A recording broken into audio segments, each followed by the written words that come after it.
sobre todo para temas de examen, pues es importante que ustedes identifiquen ciertos conceptos que es muy probable sí, que les pregunten, ¿no? Específicamente algunas palabras, inmediatamente ustedes cuando las vean en la pregunta, tienen que relacionarlas directamente con una porción o una región del tubo digestivo. Entonces, el objetivo de esta clase, si terminamos hoy, si no hasta el lunes, pues es el objetivo que ustedes, pues sí, ubiquen y que se familiaricen con todas las partes del tubo digestivo sin dejar de un lado la parte más importante, que es la parte pues médica, ¿no? Y es que fíjense que ustedes ya van a llevar fisiología digestiva en segundo año y después van a llevar gastroenterología. Y en estos temas o en estas dos rotaciones o asignaturas que ustedes van a llevar, va a ser súper necesario que ustedes ubiquen o comprendan, pues, qué es lo que pasa en el tubo digestivo y que ustedes, pues, estén familiarizados con la histología y también con la fisiología, ¿no? Del tubo digestivo. Entonces, pues, de tal suerte que esta clase, pues, va a ser para esto, para que conozcamos un poquito de la morfología y también, pues, conozcamos cómo se organiza histológicamente el tubo digestivo. Entonces, vamos a empezar. Hablando de las generalidades del tubo digestivo, pues debemos de saber que pues, el tubo digestivo abarca desde la cavidad oral, que de hecho ya se tocó, ya se vio este tema, desde la cavidad oral, desde que inician los labios y hasta la terminación final, que es justamente el canal anal y el recto, ¿no? Para esto es bien importante que ustedes conozcan y específicamente que la cavidad oral queda como un poquito separada, ¿no? Podríamos decirlo, como que queda independiente de este tópico, porque si bien forma parte del tubo digestivo, del tracto digestivo, en realidad la cavidad oral no es un tubo. Entonces, pues digo, creo que lo ideal es que cuando abarcamos tubo digestivo, pues conozcamos las porciones que tienen esta morfología, ¿no? De tubo. Y de ahí pues vamos a abarcar pues justamente la región del esófago hasta el conducto anal. Desde el esófago y hasta el conducto anal nos vamos a encontrar con una morfología tubular, con una estructura macroscópica e histológicamente muy similar en algunas ocasiones. ¿Sale? ¿A qué voy con esto?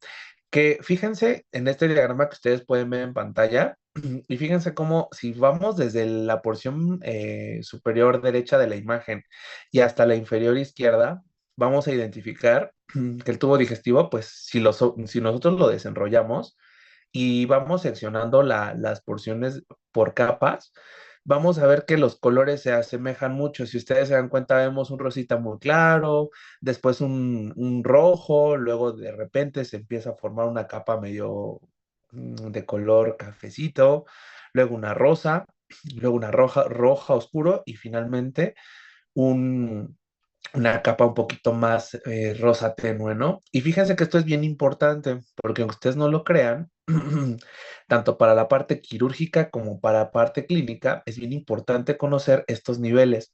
Por ejemplo, para el pediatra, cuando se diagnostica una neumatosis intestinal, que es cuando el aire o las bacterias proliferan dentro de la pared del tubo digestivo y esta diseca la pared, se va a identificar justamente este fenómeno. Se separan estas capas y esto es pues obviamente una urgencia médica, ¿no? Se tiene que operar y generalmente pues tiene buen pronóstico si esta no se perfora.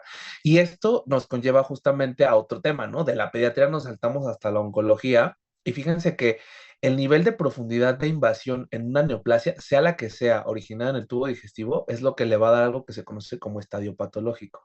A mayor profundidad, esto quiere decir, si ustedes se dan cuenta, ven cuatro colorcitos, más o menos, cuatro o cinco colores en cada capa, en cada porción del tubo digestivo. Bueno, pues dependiendo de los niveles que esté afectada la profundidad de una neoplasia, es que el grado o el estado patológico va a aumentar.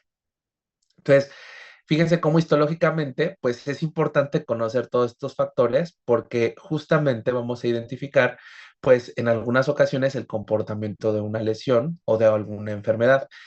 Por ejemplo, ustedes van a ver, ¿no?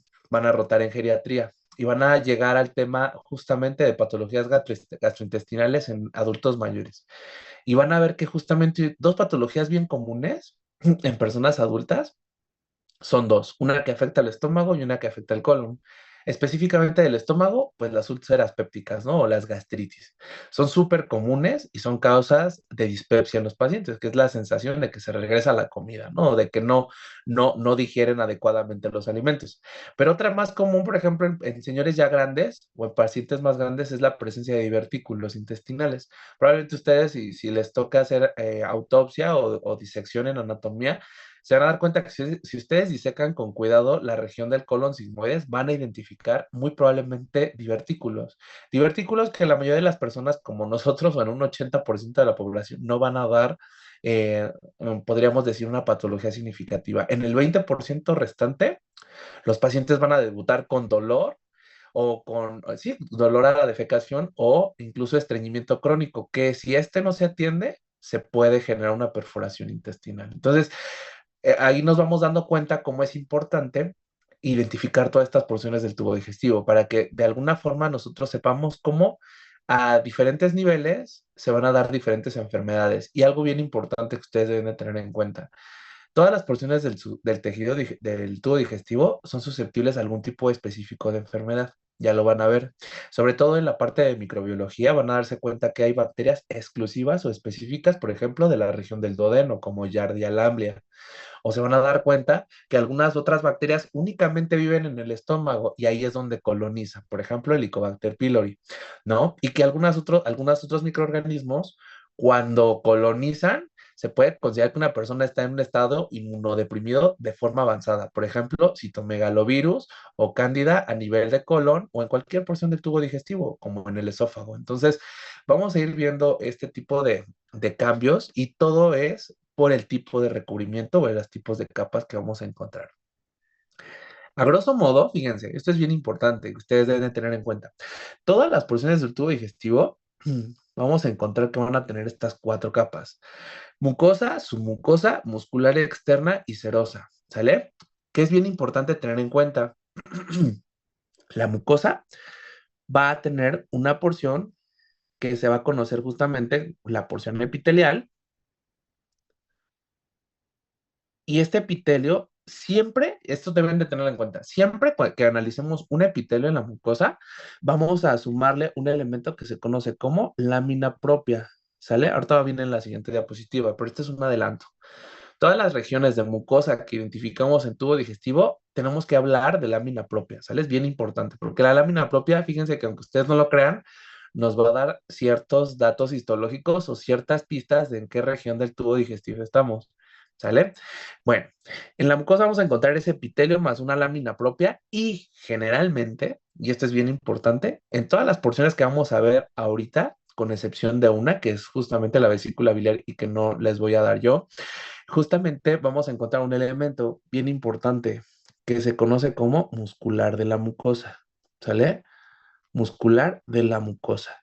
Esta muscular de la mucosa tiene una importancia porque, fíjense que aparte de que esto nos va a determinar el nivel de profundidad de invasión de una neoplasia, la muscular de la mucosa se va a encargar de hacer movimientos muy sutiles dentro de la mucosa para que se lleven a cabo diferentes tipos de funciones.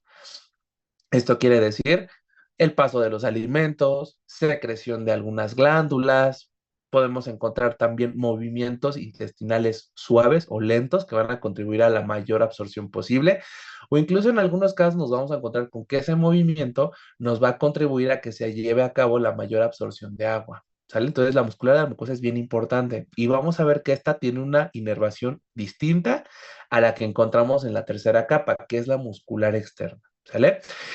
Esto también es bien importante. Fíjense, la submucosa va a ser una capa bien importante o súper distintiva porque justamente es la que nos va a delimitar la capa muscular de la mucosa de la capa muscular externa. Cuando analicemos la muscular externa, fíjense, esto es bien importante, nos vamos a encontrar con dos capas, ¿sale?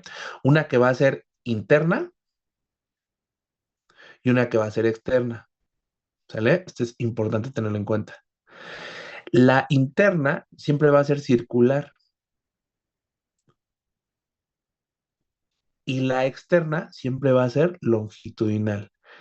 Quizás una forma en la que ustedes se pueden acordar, y esto ya seguramente lo vieron en anatomía, el colon tiene una porción o unas bandas de músculo liso que van en sentido longitudinal en el eje del colon. Y estas tres bandas de músculo liso que se originan justamente en el ciego, en el origen del apéndice, se conocen como austras y son bandas de músculo liso en sentido longitudinal. Bueno, pues esas corresponden a la longitudinal externa fusionadas en tres bandas. Entonces, la capa circular es la única que nos va a dar el tono y el aspecto del colon, ¿sale? Entonces, bien importante, quizás por eso se lleguen a acordar, porque estas son visibles y están por fuera, ¿no? Es la capa longitudinal externa y así es generalmente todo el tubo digestivo. La única excepción a la regla, te vamos a poner aquí como un pequeño asterisco de esa muscular, es una tercera capa y esa tercera capa que vamos a encontrar de muscular externa se va a localizar en el estómago y la vamos a conocer como oblicua externa. Y esta únicamente dijimos que va a encontrarse en el estómago, ¿sale? Esto es bien importante que la tengamos en cuenta, ¿ok? Bueno, pues en la submucosa les decía que vamos a encontrar entre estas dos capas, aparte de la presencia de tejido conjuntivo, la presencia en algunas ocasiones, fíjense, esto es muy importante, la presencia de glándulas. Estas glándulas, fíjense que aunque ustedes no lo crean, va a ser un puntapié o va a ser un dato distintivo para que ustedes les pregunten. Esto es tan importante que hasta, por ejemplo, un endoscopista, si manda muestras de duodeno, va a exigir que le reporten el estado de las glándulas mucosas. Esto es importante porque entonces nos habla de que a nivel histológico, algunos elementos o algunas glándulas van a ser importantes para el diagnóstico correcto e identificar en qué región del tubo digestivo estamos, ¿sale? Entonces las glándulas solamente las vamos a encontrar en dos trayectos. Aquí vamos a ponerle quizás un doble asterisco, ¿no? Y este doble asterisco, entonces dijimos que corresponde a tejido glandular, lo vamos a encontrar principalmente en dos sitios. Fíjense, esto es bien importante, ¿eh? Y aguas aquí, porque las glándulas de la submucosa van a ser súper diferentes o van a ser distintas de las glándulas que se van a encontrar en algunas regiones en la mucosa, ¿sale? Aguas con esto. ¿Qué áreas del tubo digestivo van a tener glándulas en la submucosa? Principalmente van a ser dos sitios. Van a ser el esófago y el duodeno. ¿Sale? En esas dos regiones vamos a encontrar glándulas en la submucosa, pero aguas, y esto es súper importante que lo tengan en cuenta. En algunas porciones, de hecho, en el estómago vamos a encontrar que hay glándulas.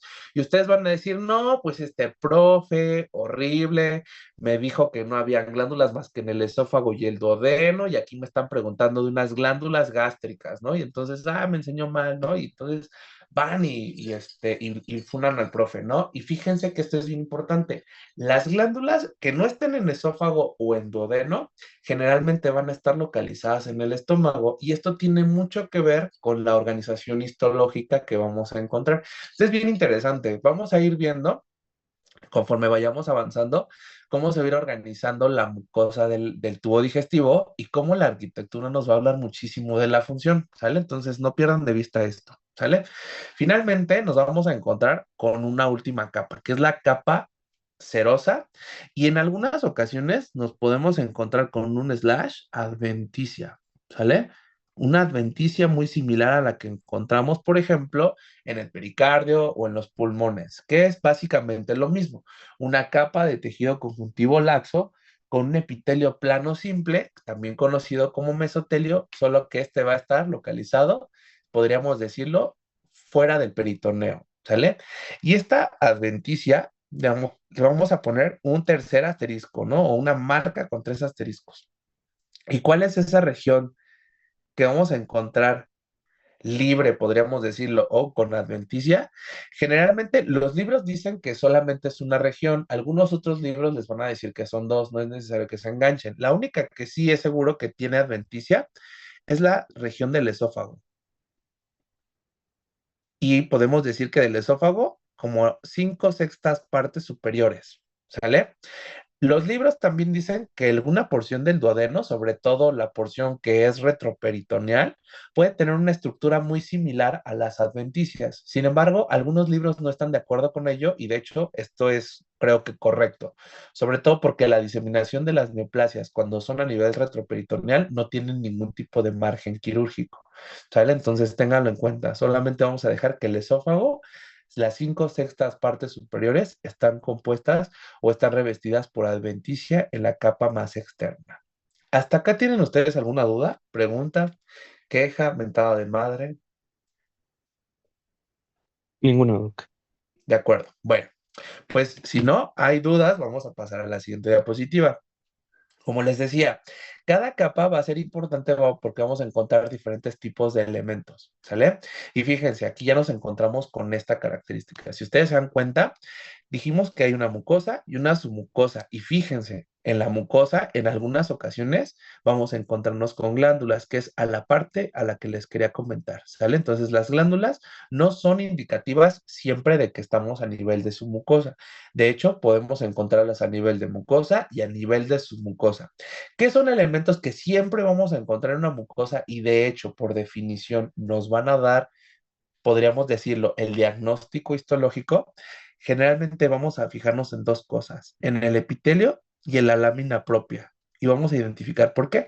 Espero que el lunes, que tengamos el tiempo de hacer el repaso con las imágenes, porque de hecho la presentación al final viene una serie de imágenes, esperemos que podamos llegar hasta ahí el lunes, podamos identificar y que cuando yo les pongo una imagen histológica, ustedes sean capaces de decir, ah, esto es facilísimo, esto es colon, ah, no, esto es duodeno, ¿no? O, ah, facilito, esto es estómago o esófago, ¿no? Y simplemente con la observación del epitelio y la lámina propia. Y hay un truquito para poderlo identificar, que es justamente la arquitectura, ¿sale?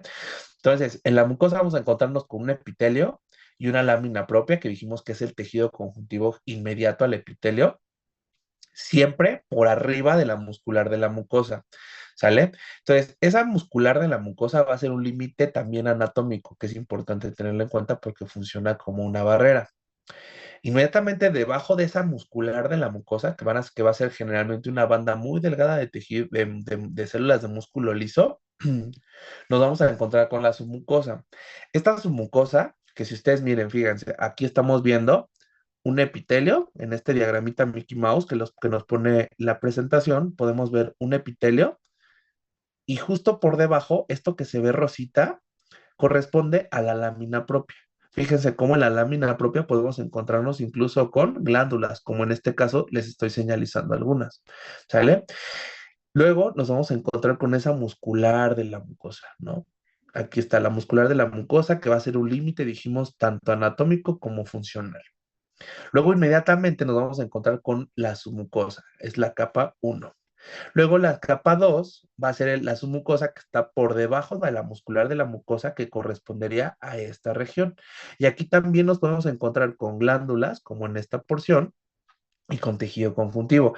Fíjense, esto por eso nos refiere que a veces hay glándulas. ¿Dónde dijimos que van a estar a veces esas glándulas en la submucosa? ¿Me recuerdan?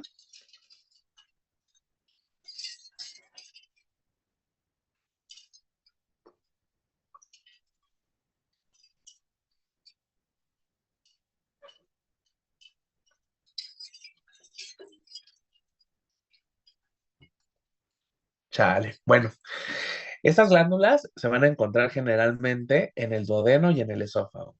Ahí vamos a encontrar también tejido conjuntivo denso y es donde vamos a encontrar también algunos otros elementos como vasos y nervios.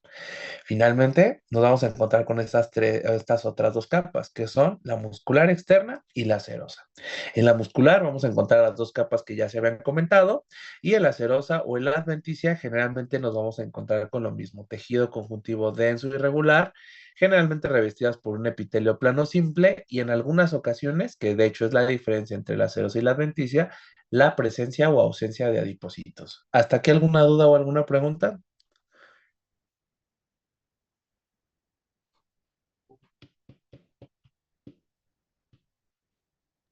No, Doc. Va.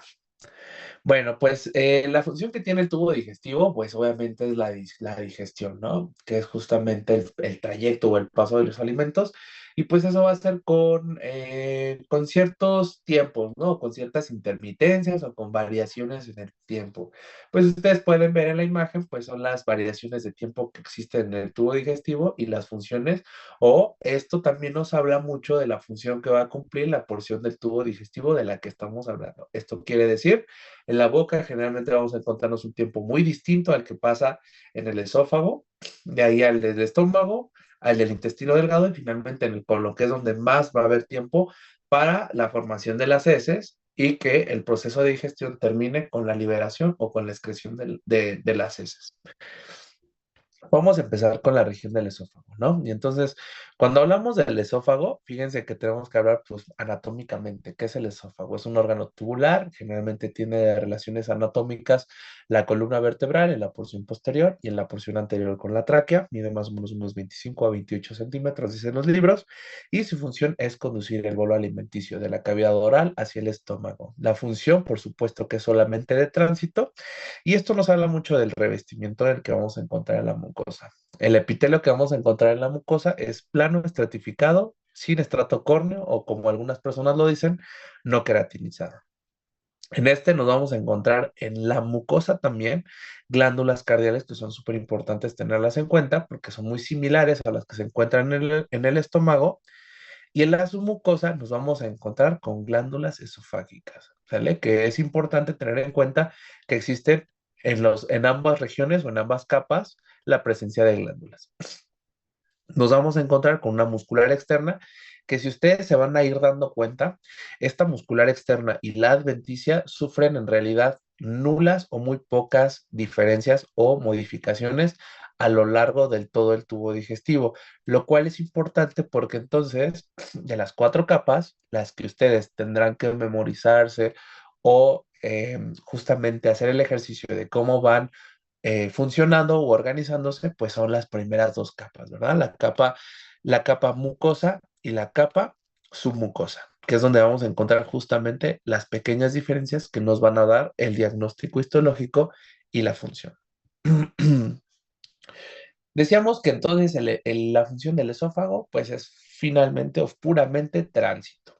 Pero fíjense que no nada más es el tránsito. Evidentemente, la función también del esófago es formar un material mucinoso o mucoide que permita que el alimento no se quede ahí atorado, ¿no? Seguramente ustedes han ido a un parque de diversiones y si ustedes se suben a un tobogán que no conduce agua desde la parte alta, pues probablemente van a tener muchas dificultades para bajar, ¿no? Van a terminar o con el short bastante raspado o simplemente no van a avanzar, ¿no? Bueno, pues pasa lo mismo con el alimento. Justamente quienes van a encargarse de que este tránsito sea favorable o se facilite, van a ser dos elementos. El epitelio plano estratificado que no va a tener estrato córneo, lo cual es bastante bueno, pero aparte nos vamos a encontrar con la función de las glándulas. Estas glándulas las vamos a encontrar en dos sitios. Dijimos que las encontramos o bien en la mucosa, ya sea en las mucosas, las glándulas cardiales, o bien las vamos a encontrar como glándulas esofágicas propiamente dichas.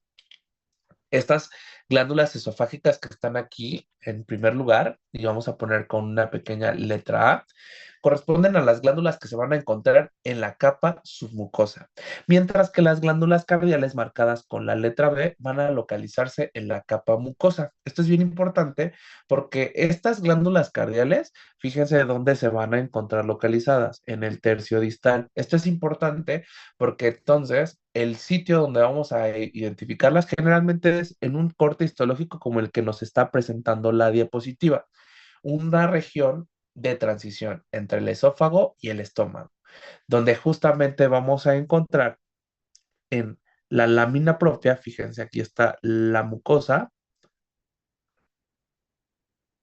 dijimos que el otro elemento que tenemos que encontrar es la muscular de la mucosa, que es esta capa que si ustedes ven aquí se ve de color rojo. Y si ustedes observan, las glándulas que se encuentran en esta región, ¿dónde se encuentran? Alguien que me ayude. ¿Cómo se le llama a esa región que está por acá? Mucosa, Ok, parte de la mucosa. ¿Y la mucosa cómo se dividía? ¿Te acuerdas? Lo vimos en la pasada, hace unas diapositivas.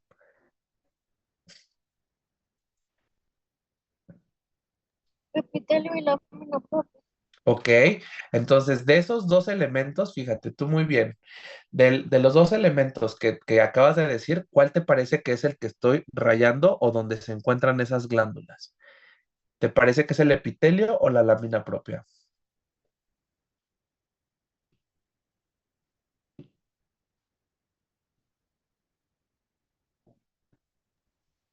Las glándulas son unos blanquitos, ¿no? Sí, son estas glándulas son estos espacios quísticos, ¿no? O estos espacios tubulares. ¿Dónde te parece que están? ¿En el epitelio o en la lámina propia? La lámina propia. Muy bien, ¿no? Porque además están dentro o inmersas en el tejido conjuntivo, en el epitelio. Hablar de glándulas sería hablar de enfermedades, ¿no? Sobre todo, ese sería el concepto de una enfermedad conocida como enfermedad de Payet.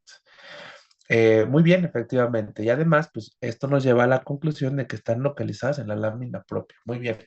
Mientras que las glándulas esofágicas propiamente dichas, pues estas van a encontrarse localizadas en la capa submucosa. Fíjense, esto es bien importante.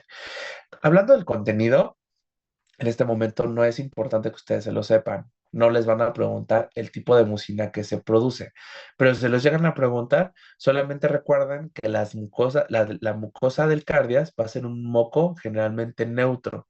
Y es un moco neutro porque tiene que la función, si está localizado en la transición esófago-gástrica, es amortiguar el pH que se produce en el estómago, que es un pH ácido. Entonces, para esto, las glándulas cardiales van a secretar un moco de tipo neutro y las glándulas esofágicas que están en todo el trayecto del esófago y que son aquellas que se van a encargar de lubricar o van a permitir que el bolo alimenticio pase sin dificultad, van a ser de tipo mixtas. ¿Sale? ¿Esto qué quiere decir? Que van a secretar un moco ligeramente ácido, pero rico en proteínas para que se favorezca o inicie la digestión de los alimentos, ¿no? Específicamente de los carbohidratos y de las proteínas.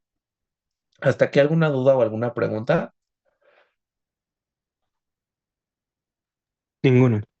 Ok, fíjense, eso es bien importante porque entonces estas glándulas que estamos viendo podrían verse acá, mientras que estas las podemos ver en esta región. Generalmente, cuando les quieran preguntar glándulas esofágicas propiamente dichas, les van a poner un corte histológico de una mucosa donde no hay transición esofagogástrica, mientras que las otras siempre les van a encontrar en contexto de una transición esofagogástrica. ¿Sale? Y fíjense, otro tip que les puede ayudar es justamente la observación de la muscular de la mucosa. Si ustedes se dan cuenta, aquí está qué porción les estoy señalando. Este que está aquí. ¿Qué elemento podrían decirme que estoy señalando?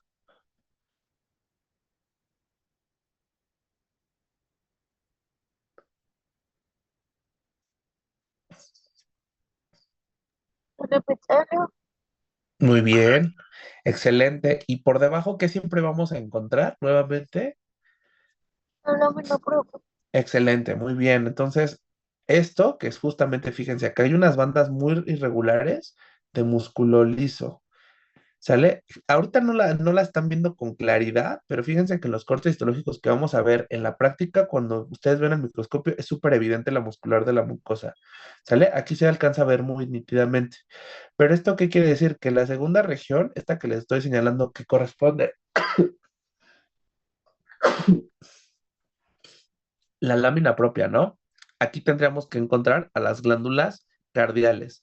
Estas, si se dan cuenta, están por debajo de la muscular de la mucosa. Aquí está la muscular de la mucosa, ¿no?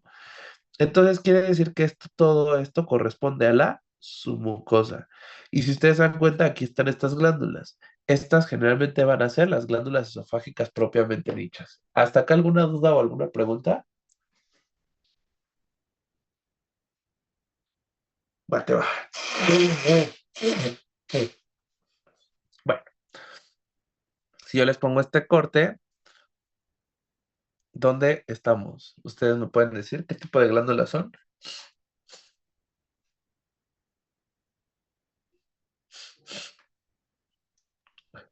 Las, no Esofágicas. son los, Las esofágicas propiamente dichas, o sea, de la submucosa, o las glándulas cardiales que se encuentran en la lámina propia. las propiamente dichas de los mucos. Ok, muy bien. Tú misma dime por qué. Dime dos cosas por las que llegaste a esa conclusión. porque están debajo del tejido muscular liso, Aquí está en músculo liso, muy bien. Ese es un dato, excelente. ¿Y el otro dato?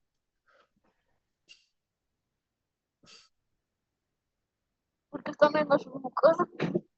Ok, porque está en las mucosas y es casi lo mismo.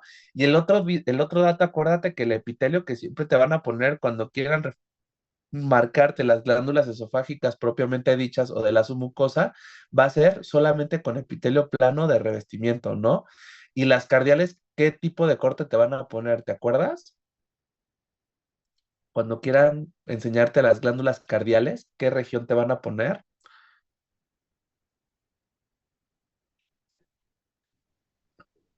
¿Podría repetirlo, por favor?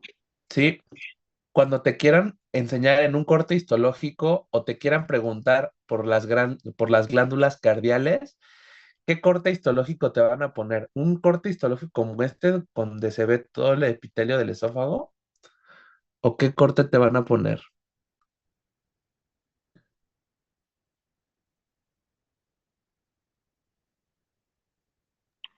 Bueno, es que usted ya lo mencionó, pero no me lo aprendí.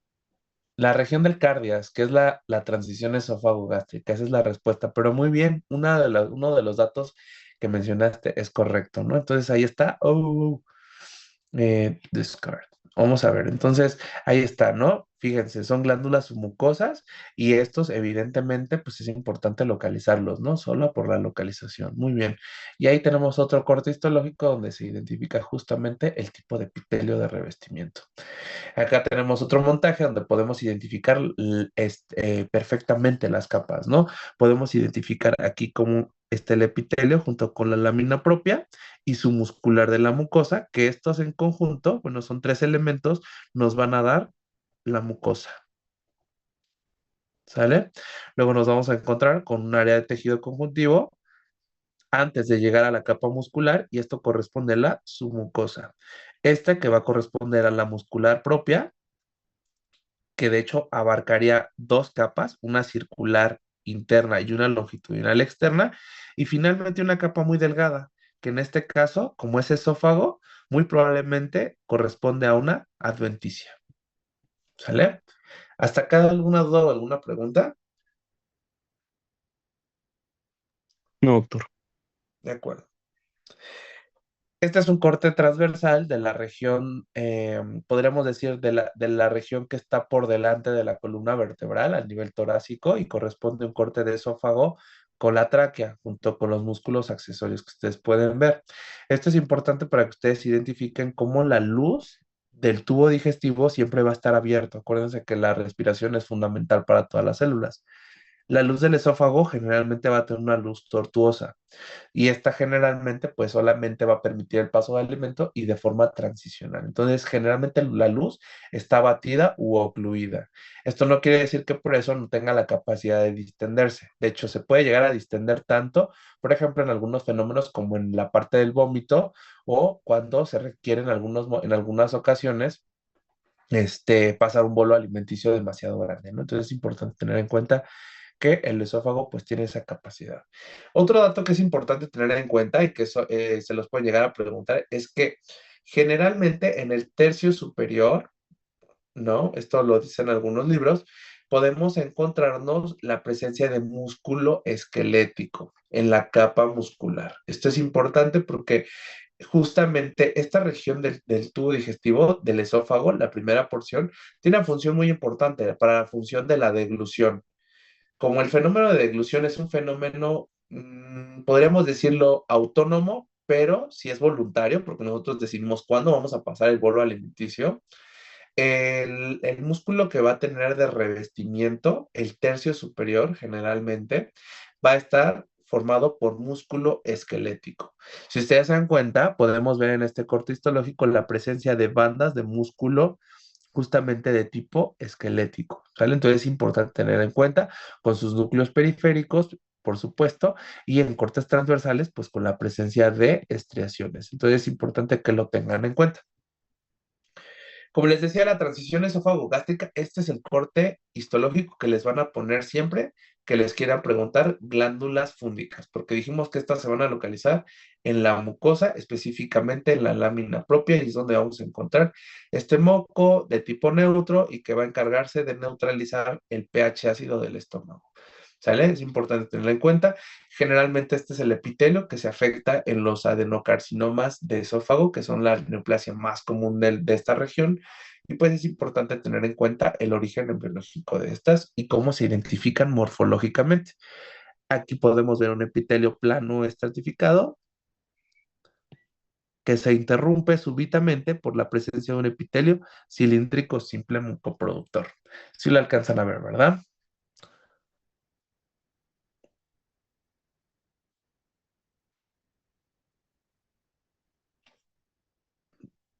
Bueno.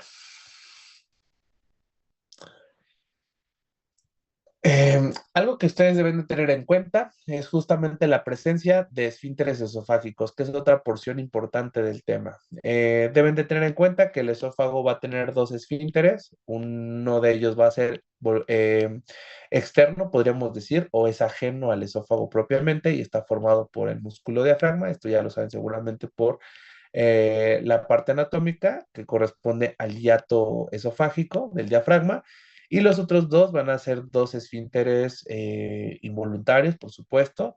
Van a estar formados por la circular interna del tubo digestivo y van a estar uno localizado en la porción superior y uno localizado en la porción inferior.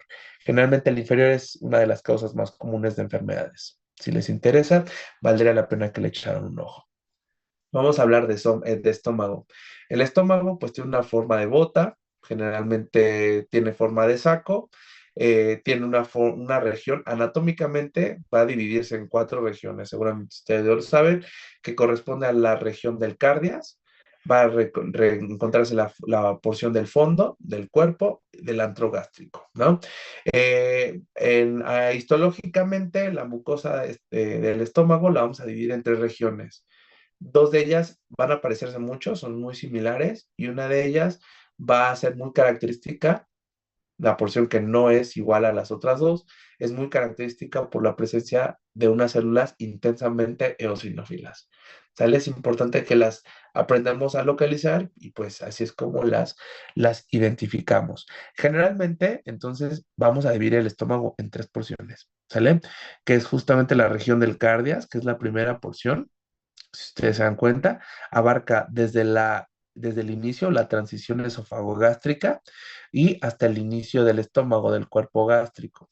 Luego de ahí nos vamos a encontrar con la región del cuerpo y esta aquí la vamos a volver a seccionar. Entonces vamos a encontrarnos con una región, dos región, tres región, hasta incluso llegar al píloro, ¿sale? Que es donde empieza la mucosa intestinal.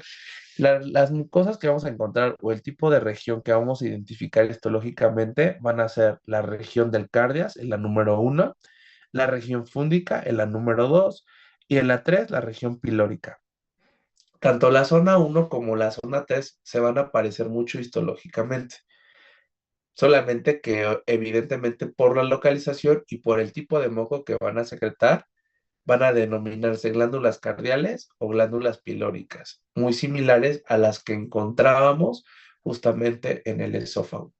La región 2 es la mucosa más importante y de la que seguramente les van a hacer más preguntas en los exámenes, porque en esta vamos a encontrar la función digestiva del estómago, que es justamente la función principal del estómago. Sin embargo, está comprobado que también el estómago tiene una función neuroendocrina muy importante.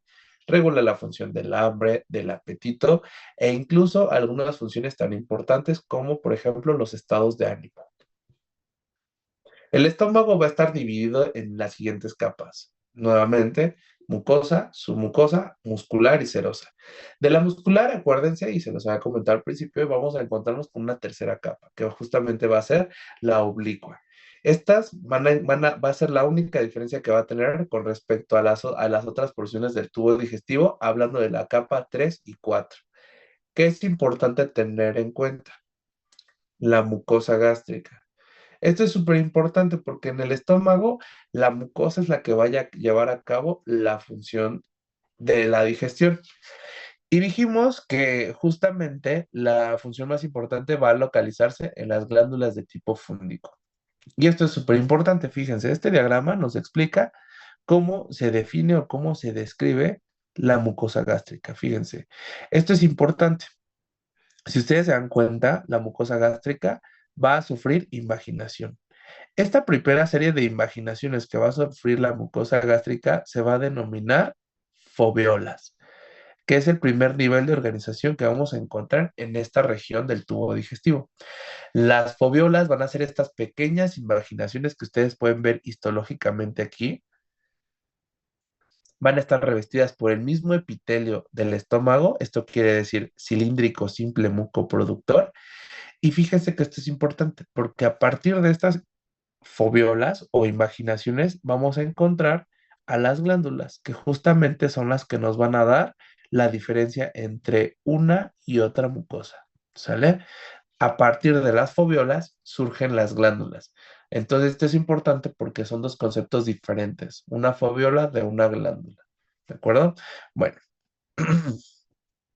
las glándulas fúndicas, que son las primeras que vamos a encontrar, estas generalmente, igual nuevamente, nacen de la foveola en una región que se denomina istmo o el cuello de la glándula y es justamente donde van a iniciar las glándulas. Si ustedes se dan cuenta o son observadores, van a poder identificar la región de la foveola con una tonalidad muy evidente y cómo a partir de ahí hacia abajo va a originarse una glándula. Estas glándulas, específicamente en la región del fondo, van a producir jugo gástrico. Estas son las más importantes y de las que más les van a preguntar, así que pongan atención.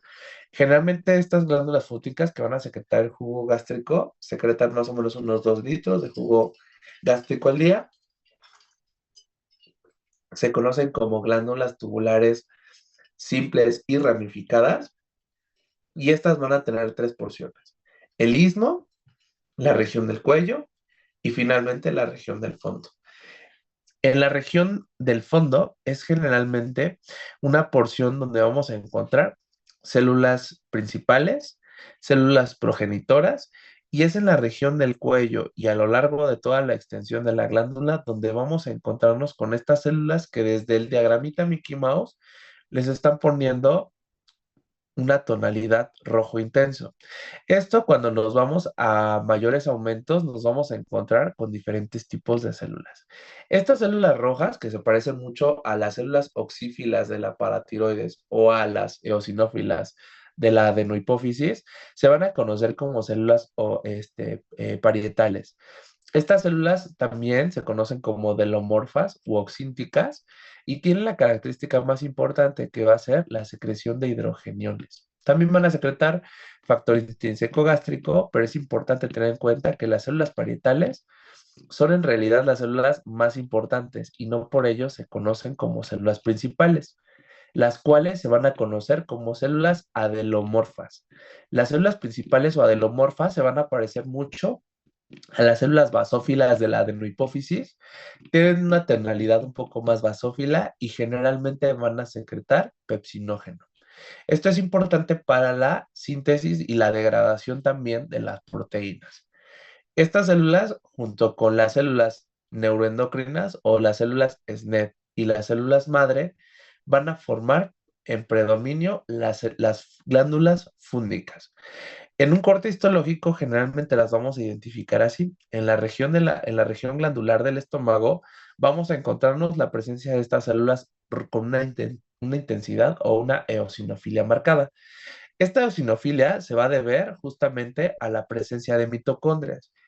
Y algo que es súper importante tener en cuenta de estas células es una serie de canalículos que seguramente ustedes van a localizar o identificar de forma muy característica en otro tipo de célula también del tubo digestivo, pero que corresponde a una glándula a una célula de una glándula. Me refiero al hepatocito. Esta célula, si ustedes se dan cuenta, generalmente va a tener una región lateral y una región basal. En la región apical, esto es súper importante, se van a encontrar unas pequeñas dilataciones en forma de microvellosidad y se va a aperturar la célula formando una serie de canalículos. Esta serie de canalículos, si ustedes se dan cuenta, es como si abriera un espacio adentro de la propia célula. Esos canalículos permiten que la célula tenga mayor superficie de contacto. La célula, en vez de tener microvellosidades en la porción superior, ustedes saben que las microvellosidades pues, también tienen elementos del citoesqueleto. Entonces, una forma inteligente en que estas células aumentan la superficie sin tener elementos del citoesqueleto es con la formación de estos canalículos. Estos sistemas de canalículos que van a ver ustedes también en los hepatocitos permiten que haya mayor superficie de contacto y entonces los hidrogeniones puedan ser liberados en una mayor cantidad al tener una mayor superficie de membrana. Esto, acompañado de una gran cantidad de mitocondrias, son las que le van a dar una gran cantidad de eosinofilia a la célula. Por el contrario, las células principales, si ustedes se dan cuenta, va a carecer de este sistema de canalículos, va a ser una célula con dominios basales y laterales iguales, solo que en esta pues vamos a encontrarnos con una porción secretora muy similar a lo que encontramos en las células serosas de las glándulas salivales o del páncreas. Estas, dentro de su o en el interior o en el citoplasma, nos vamos a encontrar con gránulos muy similares a los que se encuentran en el páncreas o en las glándulas salivales, también conocidas como gránulos de zimógeno. Estos gránulos de zimógeno van a contener en su interior a la pepsina, que una vez que se liberan, bueno, se conocen como pepsinógeno, se van a convertir a pepsina una vez que se liberan y van a ser importantes para la síntesis y degradación de proteínas. ¿De acuerdo? Bueno, ¿hasta acá alguna duda o alguna pregunta?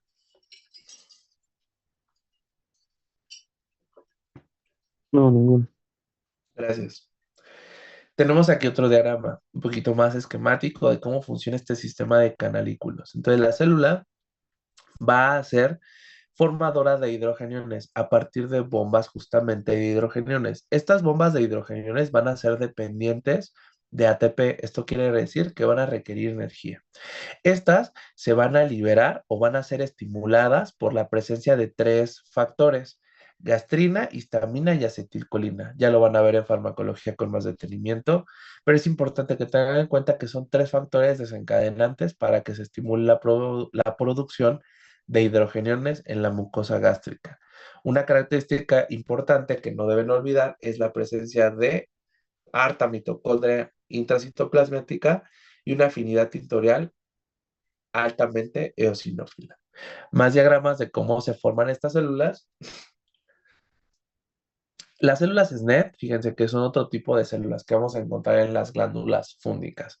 Estas células, por supuesto, van a tener la función de secretar hormonas o elementos que van a funcionar para el adecuado funcionamiento neuroendocrino del estómago.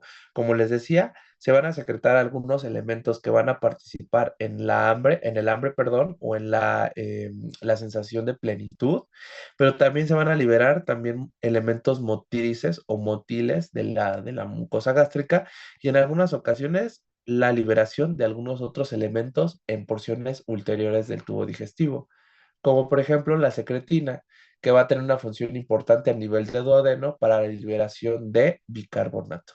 ¿Sale? Entonces, todos estos elementos o todas estas hormonas o podemos decirlo como transmisores van a liberarse a partir de las células enteroendocrinas. Aquí tenemos un diagramita de cómo se van a secretar estas células enteroendocrinas o células SNED. Y si ustedes son observadores, en el diagrama, en la porción final o en la región de la derecha, pueden identificar perfectamente en qué porciones del tubo digestivo van a ejercer o van a liberarse el mecanismo o la hormona, dependiendo de su ubicación y también de la necesidad que se requiere en el tubo digestivo, a saber, gastrina, grelina, colecistoquinina, secretina, péptido inhibidor gástrico y en algunas ocasiones también la motilina, que van a ser súper importantes para la motilidad intestinal. Un poquito de la regulación que ocurre en todo el tubo digestivo gracias a la formación de algunas hormonas. Y fíjense cómo ahí nuevamente nos menciona a la colecistoquinina, a la secretina y a la gastrina, como elementos que van a desencadenar la liberación de ácido clorhídrico. Es bien importante tener en cuenta la porción o la región o cómo se dividen anatómicamente las glándulas, específicamente las glándulas fúngicas, las glándulas más importantes del estómago y que nos van a dar la función de digestión en el estómago. Más cortes histológicos para que ustedes identifiquen nuevamente la alta afinidad tintorial que tienen por la eosina al ser células oxífilas o con una gran cantidad de hidrogeniones gracias a la gran cantidad de mitocondrias que van a localizarse en esta misma región. Esta es la región del cuerpo también para que vean nuevamente cómo se identifica nuevamente la presencia de células parietales y esto es lo que nos da generalmente el diagnóstico cuando hablamos de estómago. Eh, Pasamos a las siguientes glándulas que son generalmente muy similares, las de la región 1 y la región 3, y estas van a ser las glándulas cardiales. Las glándulas cardiales reciben su nombre porque se localizan en la región del cardias, que es la unión o la transición esofagogástrica. En estas ya habíamos dicho que el contenido del moco va a ser de tipo neutro y justamente va a ser el encargado de proteger de la enfermedad por reflujo gastroesofágico. Generalmente las glándulas van a ser un poco más tortuosas y por eso van a acumular o formar cúmulos. Y en estas generalmente, aparte de células mucoproductoras, vamos a encontrarnos con una gran cantidad de células del sistema neuroendocrino difuso y las criptas que vamos a encontrar aquí, o sea, la propia formación glandular, va a ser una glándula corta. Y acá lo pueden ver en el dibujo. Si ustedes se dan cuenta, la formación es demasiado corta y generalmente forma pequeños cúmulos de glándulas en forma de saco. Esto es importante tenerlo en cuenta porque siempre nos lo van a encontrar asociado a una región de mucosa esofágica, que es la que les estoy señalando en este momento. Si ustedes se dan cuenta o son observadores, en esta región vamos a encontrar un epitelio plano estratificado sin estrato córneo del esófago en transición con la mucosa estomacal o gástrica.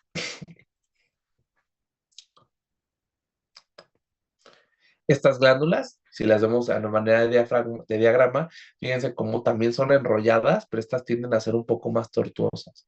Estas generalmente van a encontrarse también únicamente en la mucosa y la importancia que tienen pues es evitar el reflujo gastroesofágico o cuando estas ocurre se neutraliza el ácido gástrico evitando el efecto de pirosis, que es la sensación de ardor o quemazón en el esófago. Las glándulas pilóricas son muy similares a las de la región cardial. ¿Cuál es la diferencia que vamos a encontrar aquí? Que las criptas van a ser profundas. Esto quiere decir que son mucho más largas. De hecho, alcanzan a tocar la muscular de la mucosa. Esto es importante porque también, aunado a esto, nos vamos a encontrar que en la lámina propia de esta región, si ustedes son observadores, en esta región que les estoy señalando, va a haber una gran cantidad de células inflamatorias. Y entre más profundicemos en el tubo digestivo, mayor cantidad de células inflamatorias vamos a encontrar. ¿Sale? Y es importante entonces tener en cuenta que se parecen muchísimo a la región del cardias, solamente que estas tienden a ser un poco más profundas y las vamos a identificar en el contexto de una lámina propia con una mayor cantidad de infiltrado inflamatorio. Si nos acercamos un poquito más, podemos identificar nuevamente una gran cantidad de infiltrado inflamatorio y la presencia de el mismo moco que secretan las glándulas, que van a ser las que van a neutralizar el ácido gástrico una vez que pasen a la región del intestino delgado. Si hacemos un diagrama o ponemos un diagrama de cómo son estas son largas. Son criptas profundas, generalmente estas van a ser mucho más alargadas y generalmente asociadas nuevamente a una lámina propia con un infiltrado rico en células inflamatorias, predominantemente linfocitos. Transición cardiofúndica, que es justamente la región en la que se hace transición entre la mucosa gástrica, glándulas parietales o sí, podremos decirlo, glándulas ricas en células eosinófilas y la región, podríamos decir la región del cardias, ¿no? Entonces es importante tener en cuenta que hay diferencias muy sutiles en estas dos regiones. Ya lo vamos a ver con más detenimiento en este corte, por ejemplo, donde identificamos nuevamente la presencia de estas células intensamente eosinófilas, como por ejemplo esta pequeña que les estoy señalando con mayor detenimiento aquí. Generalmente, este plexo es el que le va a dar la inervación a la muscular de la mucosa y este se encuentra generalmente en la capa submucosa. ¿Hasta acá alguna duda o alguna pregunta, chicos?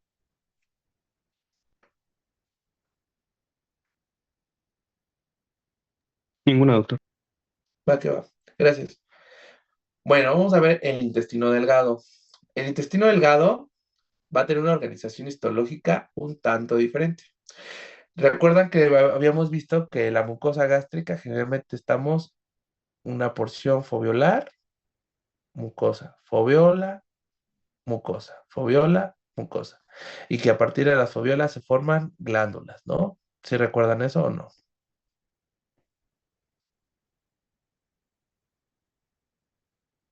Bueno, en el intestino delgado vamos a encontrar una morfología distinta, vamos a encontrarnos con vellosidades. Justamente estas vellosidades que van a medir más o menos 1 milímetro, son pequeñas, van a ser el segundo nivel de formación de la mucosa del intestino delgado, puesto que el primer nivel de mejora, podríamos decirlo, para que haya una mayor absorción en el intestino delgado, van a ser los denominados pliegues de Kerkring, que van a ser estas dilataciones o estas pequeñas, podríamos decirlo, elevaciones de la mucosa con el objetivo de aumentar la superficie de membrana.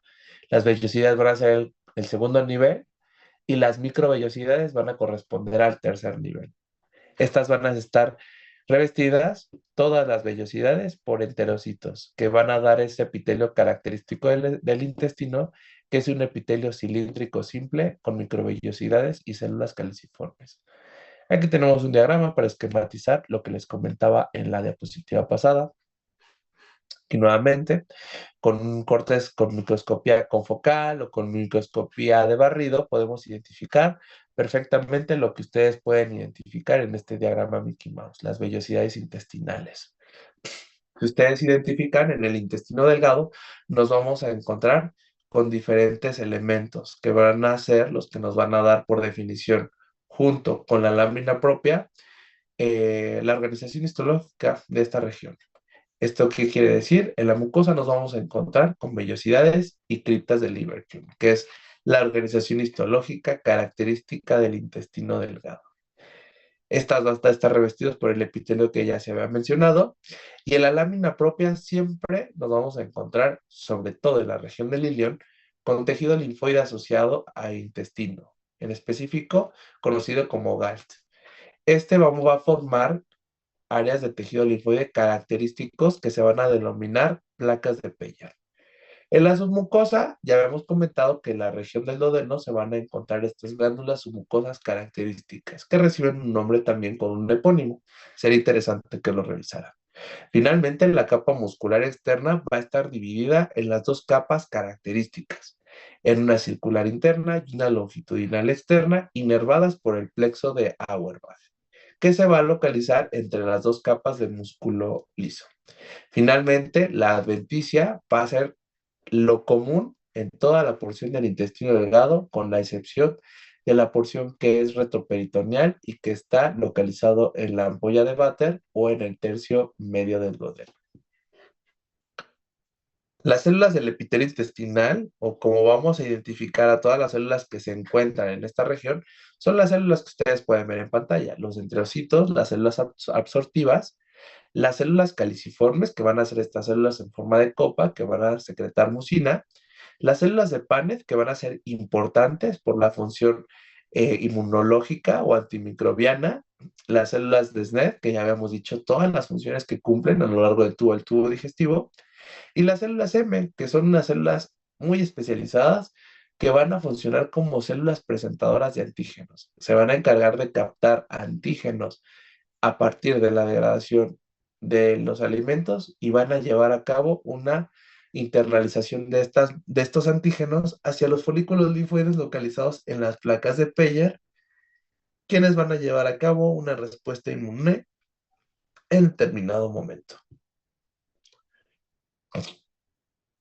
Los enterocitos se van a encargar de la absorción. Dijimos que son las células más comunes o más abundantes en la mucosa intestinal, van a llevar a cabo la absorción y generalmente estas van a tener en la porción superficial una capa de carbohidratos. Esa capa de carbohidratos, también conocida como glucocálix, va a ser importante para señalizar las proteínas y llevar a cabo una función efectiva de absorción. Generalmente estas van a ser paz positivas en el borde apical, o sea, en la región del borde intestinal.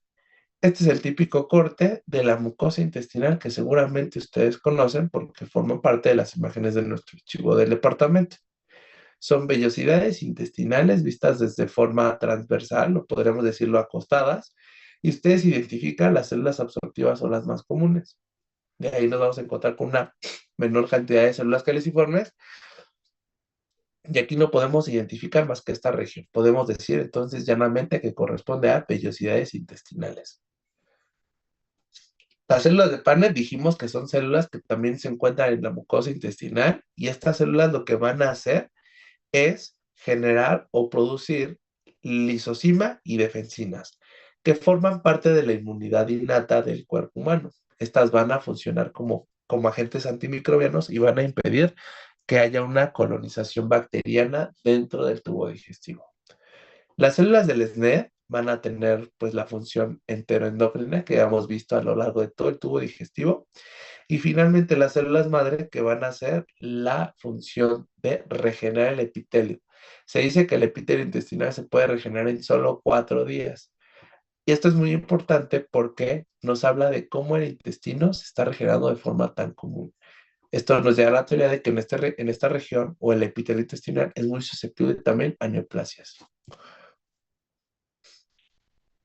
Específicamente hablando de algunas regiones del intestino delgado, nos vamos a encontrar con la región del duodeno.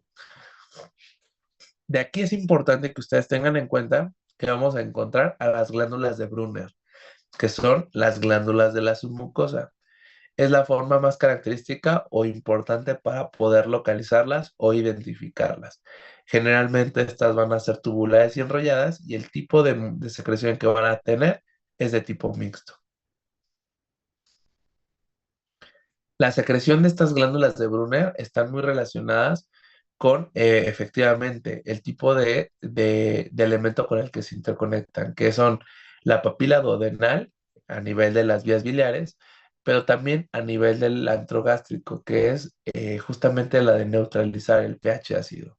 Las glándulas de Brunner entonces van a formar un moco generalmente que tienda hacia lo alcalino o un pH neutro o alcalino, lo cual pues va a ayudar a que el pH de las secreciones se mantenga estable.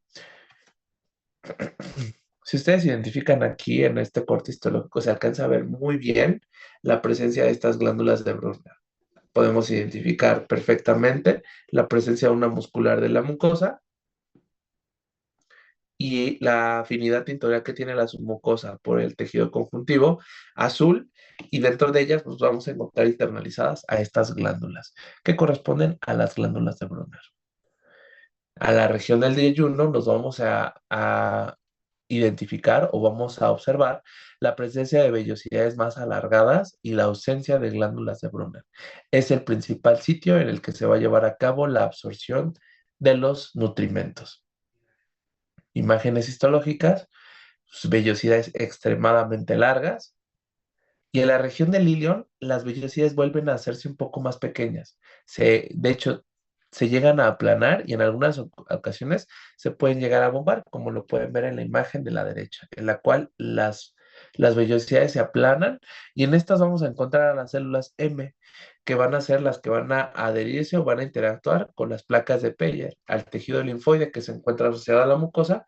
Y entonces una característica por la que podemos identificar o definir al ilion es la porción del intestino que tiene una gran cantidad de tejido linfoide asociado a la lámina propia, y en donde se va a llevar a cabo la respuesta inmune y protección o defensa de la flora bacteriana que se encuentra en la última porción, que es el colon.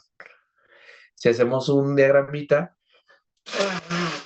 o esquematizamos la región del ilion, vamos a identificar justamente que en la lámina propia encontramos tejido linfoide asociado a mucosa organizado en folículos linfoides y en esta pues generalmente vamos a encontrar a las células M. Con mayor detenimiento o de forma esquemática podemos ver cómo se forma u organiza la respuesta inmunológica en este nivel.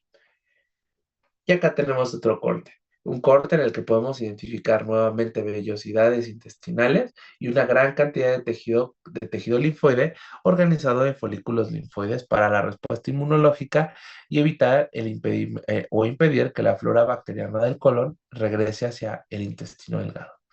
Hablando de plexos, como les decía, el plexo mientérico se va a encargar de dar la peristalsis. Esta se va a localizar entre las dos capas musculares, la circular y la longitudinal, y vamos a encontrar realmente neuronas. Esto nos lleva a la conclusión de que en este sitio pues, hay una gran cantidad también neuronal o nerviosa, ¿no? Y esto pues va muy de la mano con el tipo de inervación que vamos a encontrar. ¿Por qué? Porque nos vamos a encontrar que el tejido intestinal o todo el tubo digestivo va a tener diferente tipo de inervación. Nos vamos a encontrar con funciones parasimpáticas y con funciones simpáticas, las cuales pues, van a estar reguladas por estos nervios, el nervio craneal 10, el nervio vago, o por nervios esplácnicos, que generalmente van a estar localizados en todos los niveles. Plexo sacro, lumbosacro, y el sistema nervioso entérico, que es importante porque es el que se va a encargar de la motilidad en el plexo submucoso o llamado también plexo de Meissner. Esta es una célula de la que se habla muy poco, pero es muy importante, que son las células intersticiales o de Cajal. En el intestino, también la señalización o el ritmo de contracción que debe de llevar el intestino está regulado por unas células musculares modificadas, muy similares a lo que encontrábamos en el corazón, en los nodos o en las fibras de Purkinje. Estas células se van a caracterizar por tener un fenotipo mixto. ¿Esto qué quiere decir? Van a aparecer células musculares, van a aparecer células conjuntivas, pero en realidad son células que derivan, o se ha postulado que derivan de las células neuronales.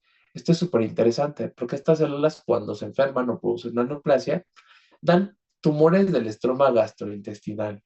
Es súper importante porque estas neoplasias se pueden desarrollar en todo el tubo digestivo, lo cual nos hace pensar que este marcapasos intestinal es una función prioritaria para la señalización de los hábitos alimenticios, ¿no? O algunos otros elementos, como por ejemplo el tipo de dieta que llevamos, y es esta señalización que se da gracias a estas células. Generalmente estas células las encontramos dispuestas a lo largo de todo el tracto digestivo, y los libros dicen que se encuentran localizadas muy cercana a los plexos nerviosos. Entonces esto también nos hace pensar que pues pueden ser células musculares modificadas o células nerviosas también o con un fenotipo nervioso. ¿Hasta acá tienen alguna duda o alguna pregunta? De mi parte no, doctor. Gracias. Llegamos a la última parte, que es la región del colon. ¿Seguimos con la región del colon o lo vemos la siguiente clase? Porque no sé, siento que no están prestando mucha atención. Como tú me digas, Carlitos. Pues no sé, a ver, chicos, ¿si están poniendo atención o no?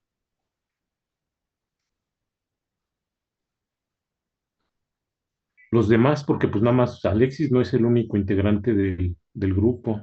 Exactamente. Sí. Sí, doc. Como ustedes digan, ¿eh? O sea, yo puedo terminar ahorita la clase o lo terminamos el día lunes.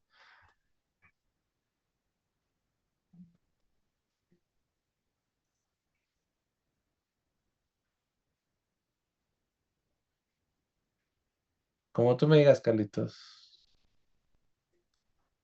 Pues, pues si tienes tiempo, termínala hoy para Sí, sí, aprovechar. lo termino. Sí, sí, sí, sin problema. Excelente. Sí, bueno, pues justamente esta región del colon también es súper importante, ¿no? Porque vamos a encontrarnos con diferentes tipos de segmentos o porciones intestinales. Cuando hablamos del colon, tenemos que identificar, pues, las porciones anatómicas en las que se divide.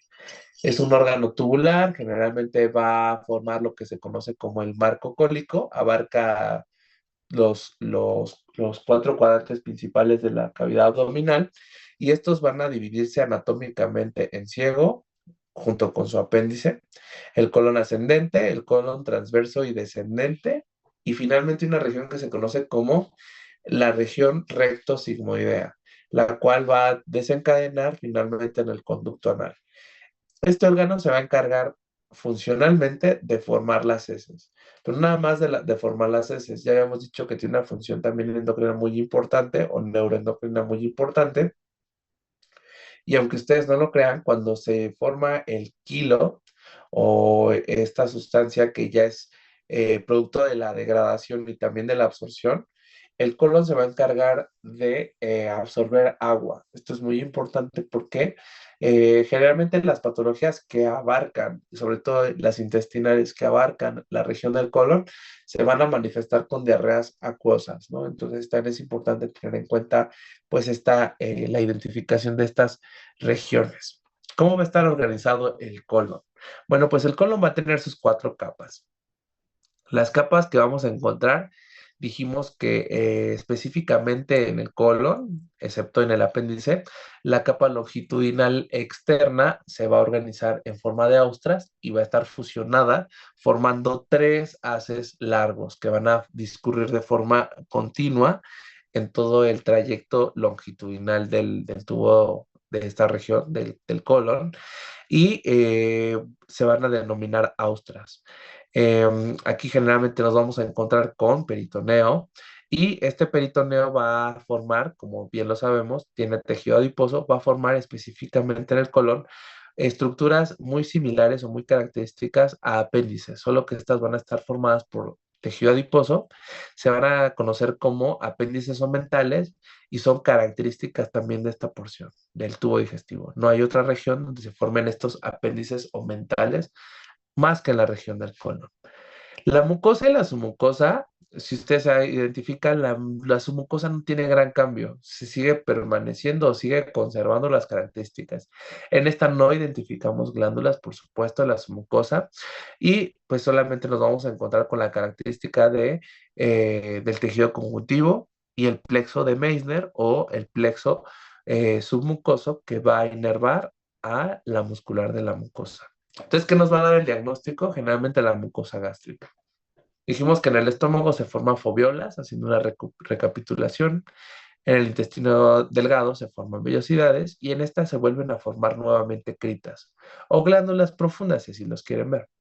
Solo que en colon se denominan criptas y estas criptas intestinales van a estar denominadas o revestidas por un epitelio cilíndrico simple mucoproductor o rico en células caliciformes. Generalmente las células que vamos a encontrar en la superficie pueden llegar a tener microvellosidades y aquí la característica más importante es que la lámina propia, o sea, todo el tejido que está pegado al epitelio, el tejido conjuntivo, va a ser rico en linfocitos y células plasmáticas. Esto no da el diagnóstico de colitis, por supuesto, y es importante tener en cuenta que forma parte de la respuesta inmunológica primaria. Todo el tiempo el colon está generando respuesta inmunológica. Por eso, la mucosa gástrica se ve siempre con ese rico infiltrado inflamatorio. Si vemos un corte con una microscopía de barrido, como la que ustedes pueden ver a la derecha, pueden ver o identificar estas perforaciones en la mucosa, esas criptas intestinales, que es la forma en la que se organiza el colon nuevamente, muy similar al estómago, ¿no? Y aquí nuevamente, la producción de moco es importante y por eso la gran cantidad de células caliciformes, ¿sale? Sin embargo, pues en esta región también se absorbe agua y pues aquí tenemos un epitelio muy similar al del intestino, con excepción de que no hay células de Paneth. La respuesta inmunológica va a ser directamente por los linfocitos o células plasmáticas, llevando a cabo una respuesta humoral o celular.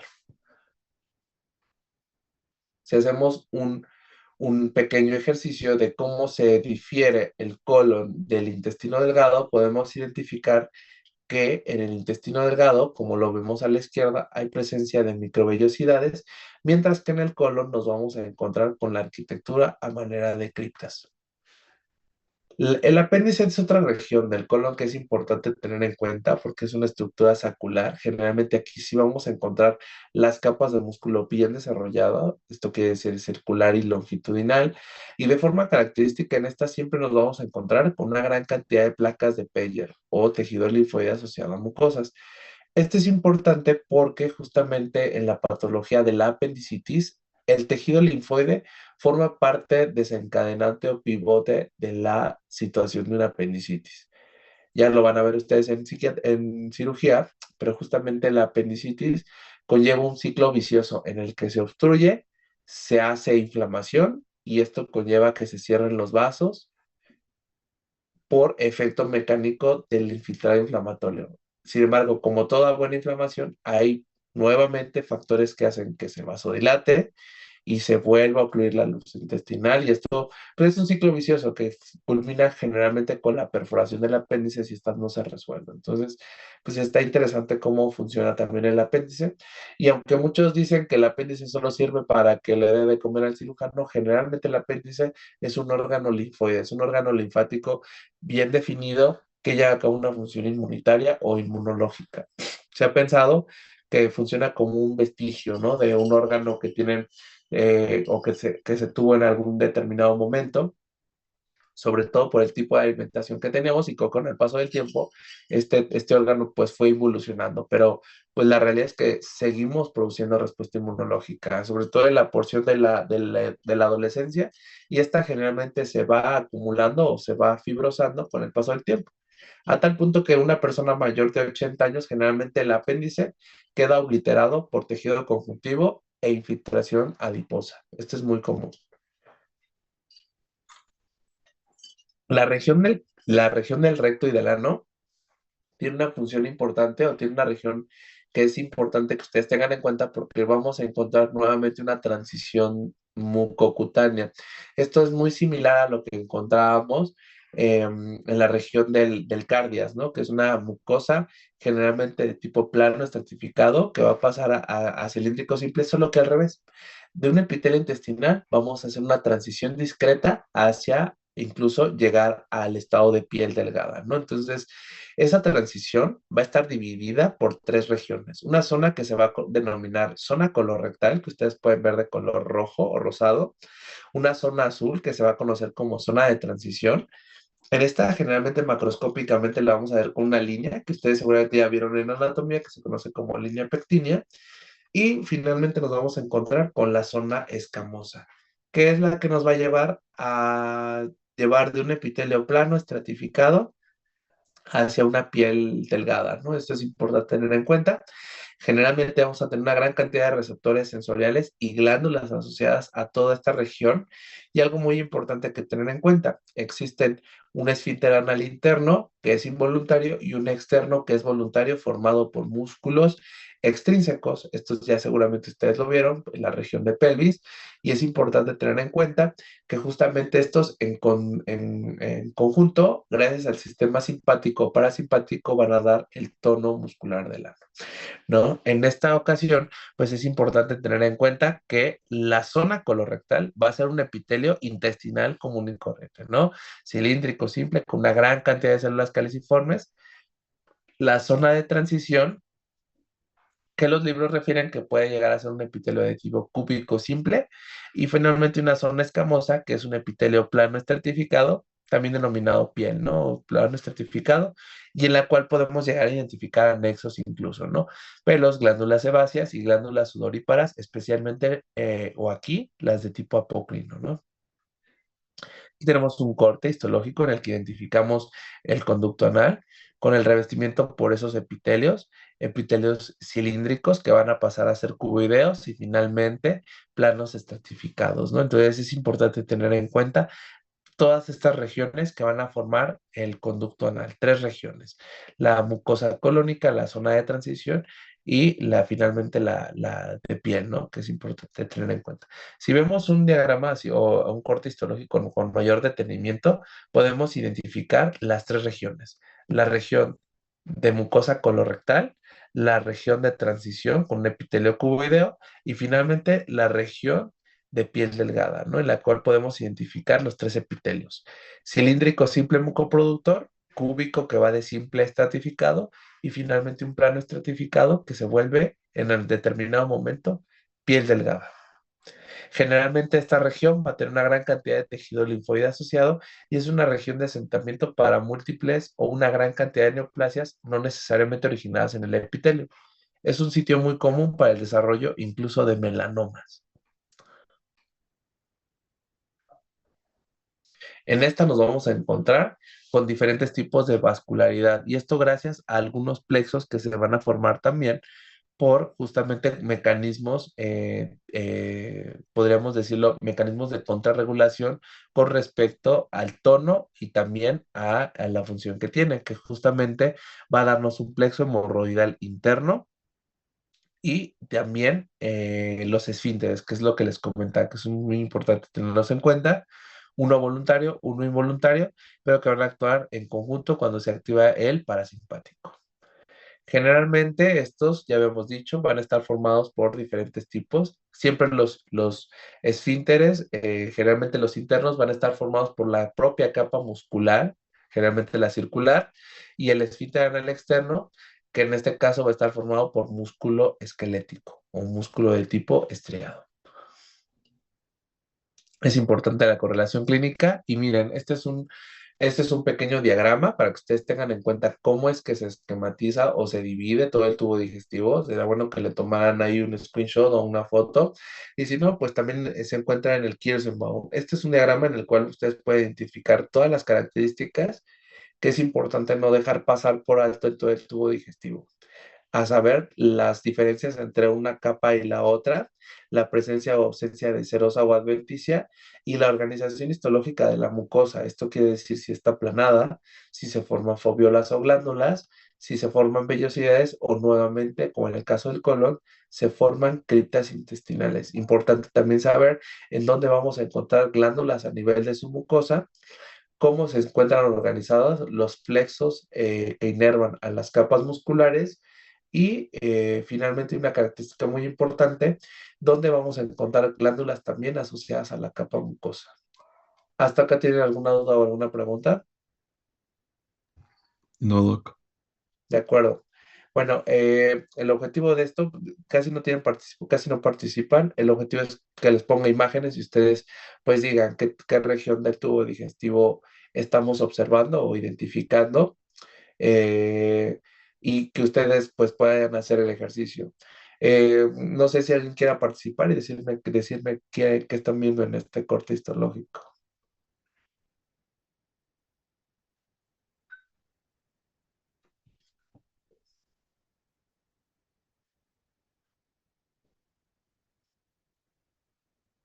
¿No?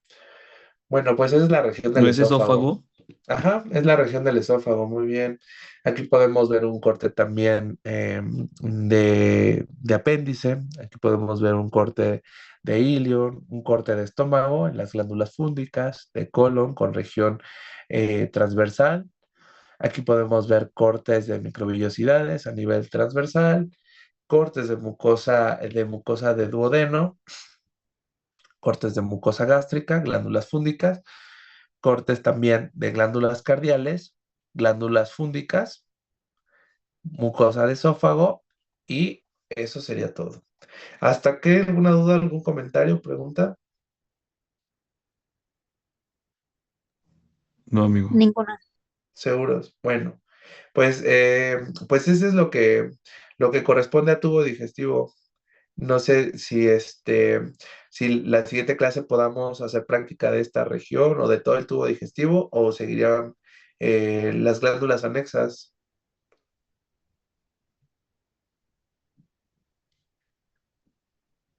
No, hacemos práctica de todo el tubo digestivo y porque ahí tienen que hacer examen de tegumentario, ¿no? Ah, sí, también. Entonces, examen de tegumentario y luego en las siguientes 2 horas,